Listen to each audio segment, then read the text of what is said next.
ಬೆಂಗಳೂರಿನಲ್ಲೇ ಮತ್ತೆ ಶುರುವಾಗ್ತಾ ಇದೆ ಪಾರ್ಕಿಂಗ್ ಭೂತ. ಬೆಂಗಳೂರಿನ ವಾಹನ ಸವಾರರಿಗೆ ಇದು ಶಾಕಿಂಗ್ ಸುದ್ದಿ. ಈ ಸುದ್ದಿ ನೋಡಿದ್ರೆ ನೀವು ಹಿಡಿಶಾಪ ಹಾಕುವುದು ಗ್ಯಾರಂಟಿ. ಕಾರು ಬೈಕ್ ಇದ್ದವರು ಜಿಬಿಎ ಹಾಕ್ತಾ ಇರುವ ಬರೆಗೆ ಬೆಂಕಿ ಹಾಕೇ ಹಾಕ್ತೀರಾ. ಬೆಂಗಳೂರಿನಲ್ಲಿ ಮತ್ತೆ ಶುರುವಾಗ್ತಾ ಇದೆ ಪಾರ್ಕಿಂಗ್ ಭೂತ. 3-4 ವರ್ಷಗಳಿಂದ ಸ್ಥಗಿತಗೊಂಡಿದ್ದ ಪಾರ್ಕಿಂಗ್ ಪಾಲಿಸಿ ಮತ್ತೆ ಶುರುವಾಗ್ತಾ ಇದೆ. ಇದೀಗ ಸದ್ದಿಲ್ಲದೆ ಪಾರ್ಕಿಂಗ್ ವ್ಯವಸ್ಥೆಯನ್ನ ಜಾರಿ ಮಾಡೋದಕ್ಕೆ ನಿರ್ಧಾರ ಆಗಿದ್ದು, ಬಿಬಿಎಂಪಿ ಜಿಬಿಎ ಆಗ್ತಾ ಇದ್ದಂತೆ ಹೊಸ ಪಾರ್ಕಿಂಗ್ ನೀತಿಯನ್ನ ಜಾರಿಗೆ ತರಬೇಕು ಅಂತ ಚಿಂತನೆ ಮಾಡ್ತಿದ್ದಾರಂತೆ.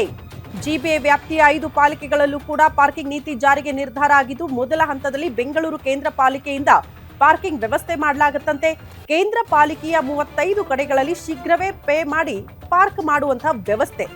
ಇನ್ನು ಮುಂದೆ ವಾಹನ ಪಾರ್ಕ್ ಮಾಡಿದ್ರೂ ಕೂಡ ಹಣ ಕಟ್ಟಲೇಬೇಕು ಅಂತ ಅನಿವಾರ್ಯ ಪರಿಸ್ಥಿತಿ.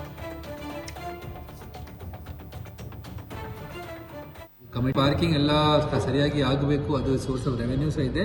ಪ್ಲಸ್ ಇಲ್ಲಿಗಲ್ ಪಾರ್ಕಿಂಗ್ ತಡೆಯಲಿಕ್ಕೆ ನಾವು ಈಗಾಗಲೇ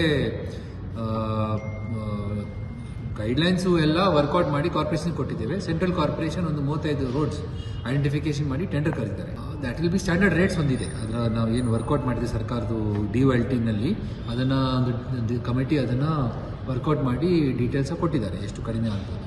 ಆ ದೃಷ್ಟಿಯಿಂದ ಈಗ ನೋಡಬೇಕು, ಯಾವುದು ಬಿಡರ್ ಬಂದುಬಿಟ್ರೆ ಈಗ ಮಾಡ್ತೇವೆ. But we are committed to ensure that parking has to be paid and people have to park in only the designated parking areas. ಇದರ ಜೊತೆಗೆ BBMPನಲ್ಲಿ ಅಲ್ಲ, ನಮ್ಮ central corporation headquarters GBA area ಕ್ವಾರ್ಟರ್ಸ್ನಲ್ಲಿ ಸಹ ಒಂದು ಮೆಕ್ಯಾನಿಕಲ್ ಪಾರ್ಕಿಂಗ್ ಮಾಡಲಿಕ್ಕೆ ಸಹ ನಾವು ಈಗ ಬಿಡ್ ಕರಿತೇವೆ. ಯಾಕಂದರೆ ನಮ್ಮ ಈ GBA ಏರಿಯಾದಲ್ಲಿಯೂ ಸಹ ಸಾಕಷ್ಟು ವೆಹಿಕಲ್ಸು ಮೂವ್ ಆಗ್ತ ಕಾರಣ ಇಲ್ಲಿ ಸಹ ಒಂದು ಮೆಕ್ಯಾನಿಕಲ್ ಪಾರ್ಕಿಂಗ್ ಮಾಡಿದರೆ ಖಂಡಿತ ಸ್ವಲ್ಪ ಅನುಕೂಲ ಆಗ್ತದೆ ಅಂತ ಹೇಳಿ ನಮ್ಮ ಭಾವನೆ ಇದೆ. ಈಗ ನಾವು ಒಂದು 10 ದಿವಸ ಒಳಗೆ ನಾವು ಏನಂದ್ರೆ ಇಸ್ಕಾನ್ನಲ್ಲಿ ನೋಡಿದ್ದೀರಾ, ಸ್ಪೇಸ್ನಲ್ಲಿ ವರ್ಟಿಕಲ್ ಆಗಿ ನಾವು ಸ್ಟೋರೇಜ್ ಮಾಡ್ಬೋದು. ಪಾರ್ಕಿಂಗ್ ಎಲ್ಲ ಸರಿಯಾಗಿ ಆಗಬೇಕು, ಅದು ಸೋರ್ಸ್ ಆಫ್ ರೆವೆನ್ಯೂ ಸಹ ಇದೆ. Plus illegal parking ತಡೆಯಲಿಕ್ಕೆ